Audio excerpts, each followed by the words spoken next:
Marami na ang nangyari. Marami talagang mga laban bawi, 'di ba? Nag-anunsyo ng yung taripa sa China from 125 naging 145 ngayon, parang may bawi na naman si Donald Trump.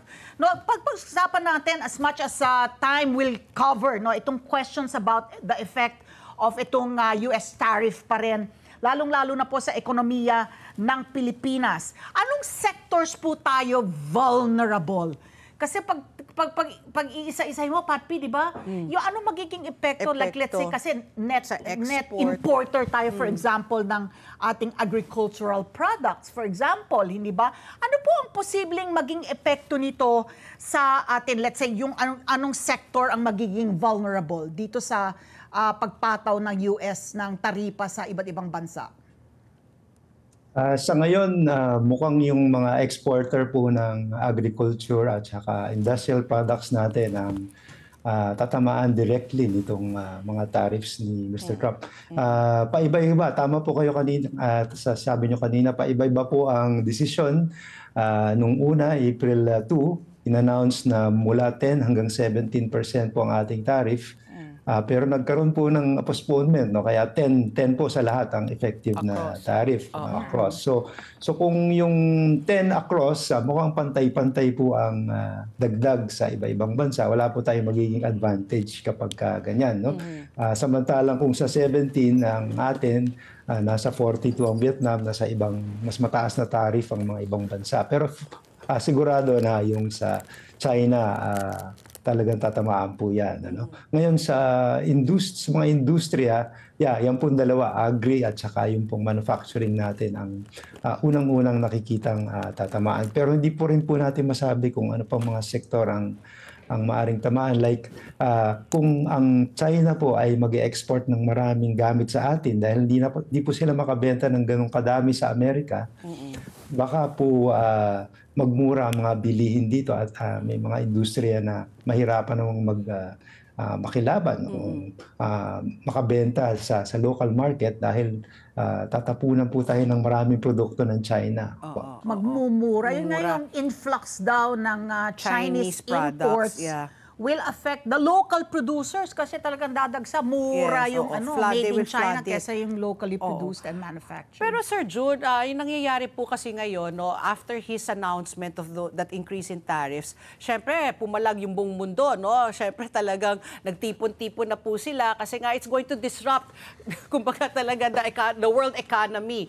So right now, are we still in that pause phase? And I've been reading a lot about it, and a lot of countries are grouping themselves together na in the eventuality that Donald Trump will really pursue, no, this is kumbaga hard stand niya na he wants to make America great again. Ano ba yung natin worst case scenario po na mangyari kung talagang ipagpipilitan niya, kasi sinasabi ni Donald Trump ngayon pause, pero marami nagsasabi rin, nagsasabi lang siya ng pause kasi marami na po ang kumbaga pumapalag na po. So parang he has to take several steps back.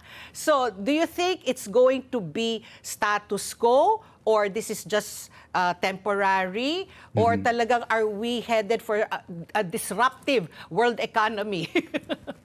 Ayan, napakahirap po hindi makita ng bolang kristal ko po yung mga mga kakalabasan nitong dahil halos linggo-linggo, minsan po araw-araw pinapalitan ni Mr. Trump ang kanyang mga desisyon sa polisiya, ano po.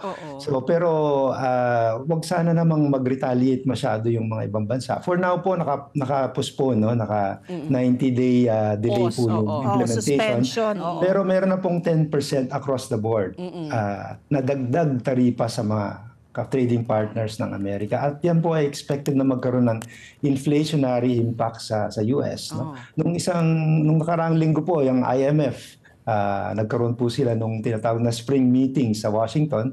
Nandun nga po si Governor Remolona at nagkaroon na po ng mga estimates na magiging impact nitong itong 10%, tariffs, no? oo. Whether inatras ni Mr. Trump o hindi, ito na po ang mga initial estimates. At sa Pilipinas, kalahating porsyento po ng GDP natin ang Ay, inaasahang mabawasan na agad, no?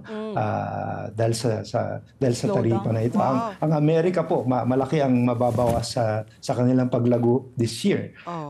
Dahil inaasahan na dahil mahirapan silang mamili ng mga raw materials at mga iba-ibang produkto, tatamaan ang mga industriya sa Amerika, no? So imbis na 2% growth, ang Amerika inaasahang mag-grow ng over 1% lang po this year. Let's get together. Sunday 25. Sunday 25.